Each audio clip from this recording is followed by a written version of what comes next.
Our absent father wanted us to fake being the perfect family for his presidential run. We refused and uncovered his hidden daughter. Now we're starting a non-profit to help others. I never thought I'd be sharing my family's story on Reddit, but recent events have left me feeling lost and in need of advice. I'm Ethan, 28M, the oldest of 3 siblings. My sisters are Mia, 25F, and Zoe, 22F. Our family story is complicated, so I'll try to provide some context. Our father, Jack, 55M, has been a politician for as long as I can remember. He started his career as a city council member when I was just a toddler, quickly moving up to state representative, and then becoming a senator by the time I was in middle school.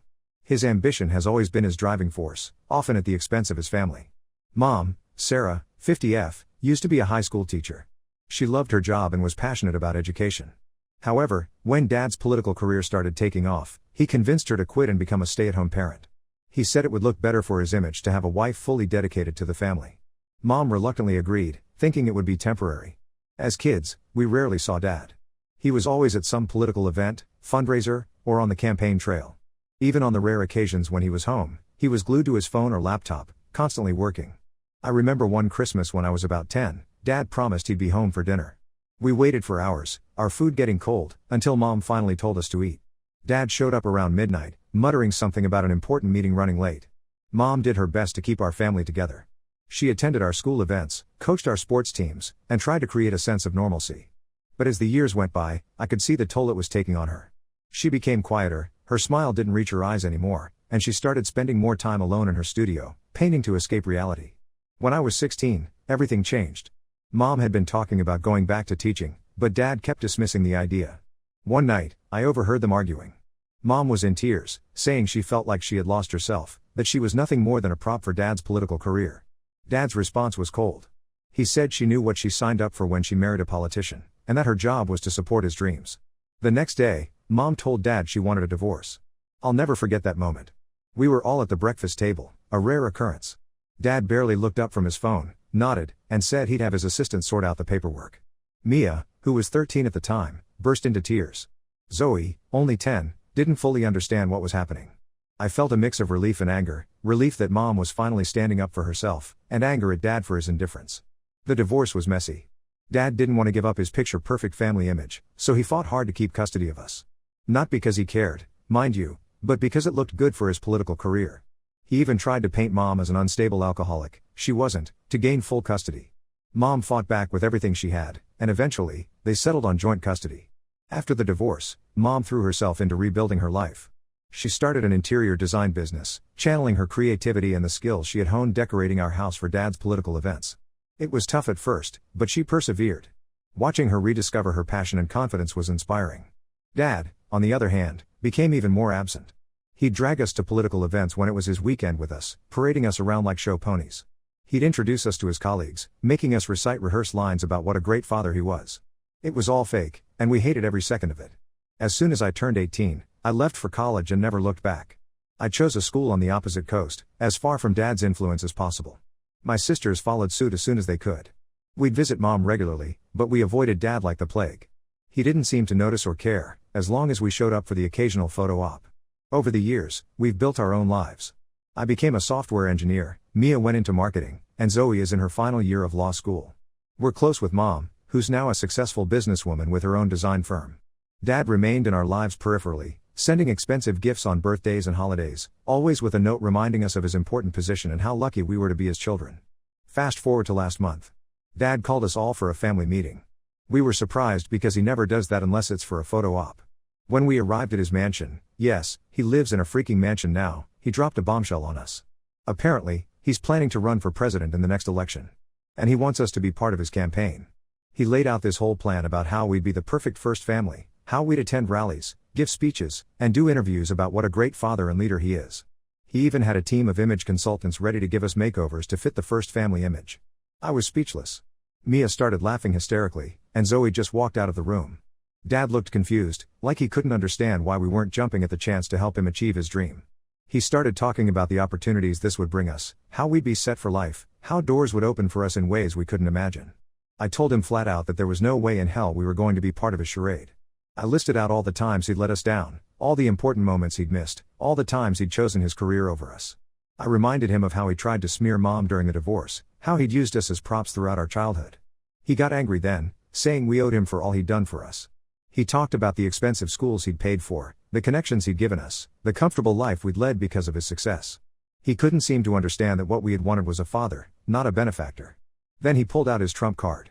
He said if we didn't cooperate, he'd cut us off completely. No more trust funds, no more connections, nothing. He thought he had us cornered, but he underestimated how much we despised him and how little his money meant to us.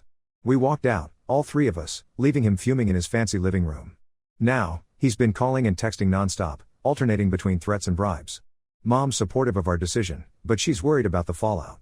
She knows firsthand how vindictive Dad can be when he doesn't get his way. I don't know what to do.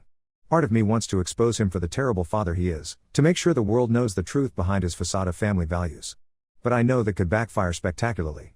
My sisters and I are united in our decision not to help him, but we're unsure about our next move. Should we just ignore him and move on with our lives? Or should we fight back somehow? I'm torn between wanting to forget he exists and wanting to make sure he never becomes president. Any advice would be appreciated. Update 1. It's been a month since my last post, and to say a lot has happened would be an understatement. First off, thank you all for your support and advice. It really helped us navigate this mess. After we left Dad's mansion, we decided to lay low for a while. We thought he'd eventually give up and leave us alone. We couldn't have been more wrong.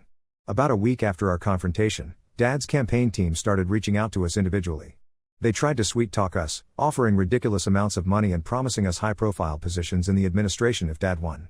When that didn't work, they started threatening to leak embarrassing stories about us to the press.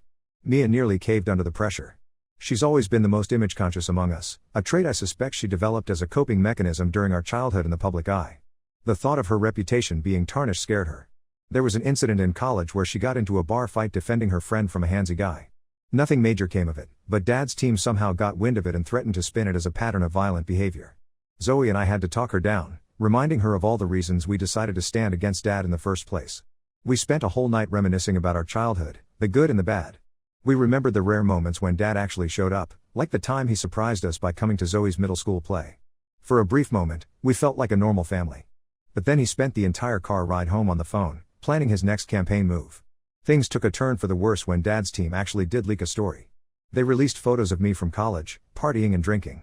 The story tried to paint me as an irresponsible alcoholic. What they didn't mention was that those photos were from a celebration after I'd just landed my first internship at a major tech company. It was a wake-up call. We realized Dad was willing to throw his own children under the bus for his ambitions. That's when we decided to fight back. We contacted Mom and asked for her help. She was hesitant at first, not wanting to get involved in another messy battle with Dad. But when we showed her the leaked photos and told her about the threats, she was furious. It reminded her of how Dad had tried to paint her as an alcoholic during their divorce. Mom introduced us to her friend, Linda, 48F, a PR specialist. Linda had helped Mom rebuild her image after the divorce when Dad's smear campaign had almost ruined her nascent design business. Linda helped us craft our strategy. Instead of hiding, we decided to control the narrative. We gave an exclusive interview to a respected journalist, telling our side of the story. We talked about growing up with an absent father, about being used as political props, about the emotional manipulation and neglect. We were careful not to divulge any sensitive political information, focusing instead on our personal experiences. I talked about the time Dad missed my high school graduation because he had a fundraising dinner. Mia shared how Dad had pressured her to break up with her college boyfriend because he came from a family that didn't have the right political connections. Zoe recounted how Dad had tried to dictate her choice of law school based on which one would look best for his image. The interview went viral. People were outraged on our behalf. Dad's approval ratings took a hit, and several of his donors backed out. His campaign team went into damage control mode, trying to paint us as ungrateful, spoiled brats. They released statements about how much money Dad had spent on our education, the opportunities he'd given us, the luxurious vacations we'd been on. What they didn't mention was how Dad had used those vacations as excuses for political networking, often leaving us with nannies while he attended important meetings. But the worst was yet to come. The day after the interview aired, we received a call from a woman named Emily, 35F. She claimed to be our half-sister, the result of an affair Dad had years ago. She had proof, photos, letters, even a DNA test. We were shocked. Mom was devastated. Dad's campaign went into full meltdown mode. They're denying everything, of course, but Emily is threatening to go public with her story. Now, we're trying to verify Emily's claims while dealing with the fallout from our interview. Dad's lawyers are threatening to sue us for defamation. His supporters are harassing us online. It's a mess, but at least we're facing it together. We're meeting Emily next week. I'm nervous about what we might discover, but also relieved that the truth is finally coming out. I'll update you all after we meet her. Update 2. It's been 2 weeks since my last update, and things have only gotten more complicated. We met with Emily, and her story checks out. She really is our half-sister. Emily told us that Dad had an affair with her mom, Jessica, 53F, who was a staffer on one of his early campaigns. The affair lasted for several years, even after Emily was born. Dad knew about Emily all along but refused to acknowledge her publicly. He did, however, pay for her education and set up a trust fund for her, all while swearing Jessica to secrecy. Emily shared with us a box of mementos she'd kept over the years, birthday cards signed by Dad, photos of them together at various stages of her life, even a few video clips.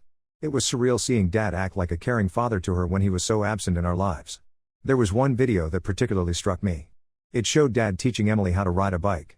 He was patient, encouraging, and affectionate, everything he never was with us. It made me wonder what could have been if he had given us that same attention. Emily decided to come forward now because she's tired of living in the shadows. She wants Dad to acknowledge her publicly, especially now that he's running for president. She's built a successful career as a journalist, and the secrecy surrounding her parentage has started to affect her professional life.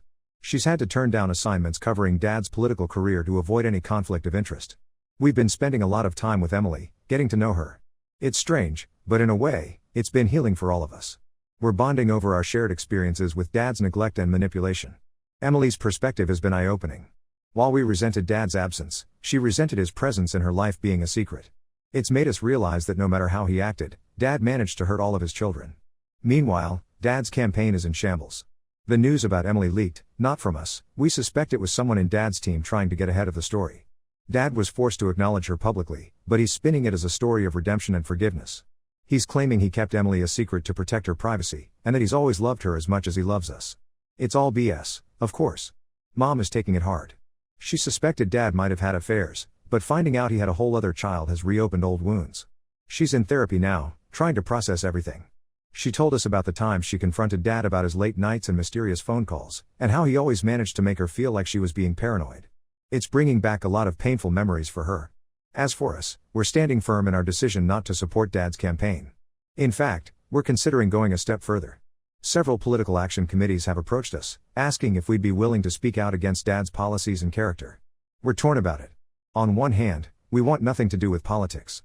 On the other hand, we feel a responsibility to prevent someone like Dad from becoming president. Emily is on board with whatever we decide. She's just happy to finally have a relationship with us. We're planning a siblings-only vacation next month, just the four of us, to get away from all this drama and bond. We're thinking of going to the beach house where we used to spend our summers as kids. It's a place full of happy memories, from before Dad's political career took over everything. Dad's still trying to control the situation. He's offered to increase our trust funds if we agree to make a public statement supporting him. When we refused, he threatened to contest Mom's divorce settlement and leave her with nothing. We're not backing down, but we're worried about Mom. She worked hard to build her business from scratch after the divorce, and the thought of losing it all is terrifying for her. We're meeting with a lawyer next week to discuss our options. I'm not sure what our next move should be, but I know we'll face it as a family, all four of us siblings and Mom. I'll update again after we've met with the lawyer and made a decision about the POX offers. Update 3, it's been a month since my last update, and I can hardly believe how much has changed. After meeting with the lawyer, we decided to take a bold step. We're going public with everything. We held a press conference last week, with all four of us siblings standing united. We laid out the whole story, Dad's neglect, his affair, his attempts to buy our silence, everything. We also announced that we're starting a non-profit organization focused on supporting children from broken homes and advocating for better work-life balance policies. The press conference was nerve-wracking. I remember standing there, under the bright lights, my palms sweating as I recounted some of the most painful moments of our childhood. Mia broke down in tears at one point, overwhelmed by the emotion of it all. Zoe, ever the aspiring lawyer, delivered a powerful statement about the importance of integrity in public office. And Emily shared her experience of growing up as a secret child, never able to publicly acknowledge her father. The response has been overwhelming. We've received thousands of messages from people sharing their own stories of parental neglect and political families. Many of Dad's colleagues have distanced themselves from him, and there are calls for him to drop out of the presidential race. Dad, predictably, is furious. He's denounced us publicly, calling us liars and attention seekers. He's also made good on his threat to contest Mom's divorce settlement. But we were prepared for this. Our lawyer helped Mom protect her assets, and we've all pledged to support her financially if needed. The most surprising development came from an unexpected source, Grandpa Joe, 80M, Dad's father. He reached out to us after seeing our press conference. Turns out, he's been disgusted with Dad's behavior for years but didn't know how to intervene. He's now offering to testify about Dad's character if it comes to a legal battle. Grandpa Joe shared some stories with us that shed light on Dad's past. Apparently, Dad's obsession with power and image started early. Even as a teenager, he was always scheming and networking, more focused on building his reputation than on genuine relationships. Grandpa Joe regrets not putting his foot down harder when Dad first entered politics, seeing how it was changing him. Emily has been an incredible support through all of this. She's become the sister we never knew we needed. She's also considering legal action against Dad for his years of secrecy and emotional neglect. Her perspective as a journalist has been invaluable in helping us navigate the media storm. Our siblings' only vacation turned into a healing retreat. We spent a week at the old beach house, just talking, laughing, and getting to know each other. We looked through old photo albums, sharing memories and filling Emily in on the childhood she missed. It was the first time in years that I felt like I had a real family. One night, sitting around a bonfire on the beach, Zoe suggested we write letters to our younger selves. It was an emotional exercise, but it helped us process a lot of our feelings. We decided to include these letters in the book we're writing together about our experiences. As for the POCs, we decided not to align ourselves with any political organizations. Instead, we're focusing on our nonprofit work and sharing our story on our own terms. We've been invited to speak at several universities about our experiences, and our book is in the works. Mom is doing better. She's thrown herself into her design business and is even talking about expanding internationally. Seeing her happy and thriving is the best outcome we could have hoped for. She's started dating again, something she hadn't done since the divorce. It's a bit weird for us, but we're happy to see her rediscovering herself. Dad's presidential campaign is struggling. His poll numbers have tanked, and most of his supporters have jumped ship. There are even whispers of a potential investigation into his financial dealings. We're not actively following the news about him anymore, trying to focus on our own healing instead. As for us, we're taking it one day at a time. We're healing, we're growing, and we're finally free from Dad's influence. It's not always easy. There are days when the weight of our past feels overwhelming, when we question whether we did the right thing by going public. But then we remind ourselves of the messages we've received from other children of politicians, thanking us for giving them the courage to stand up for themselves. Our nonprofit is gaining traction. We're partnering with child psychologists to develop programs for kids from high-profile families. Mia's using her marketing skills to raise awareness, Zoe's legal knowledge is helping us navigate the bureaucratic side of things, and I'm working on an app to connect kids who might be going through similar experiences. Thank you all for your support throughout this journey. Your advice and kind words have meant more than you know. We're closing this chapter of our lives and looking forward to writing a new one, together, as a family.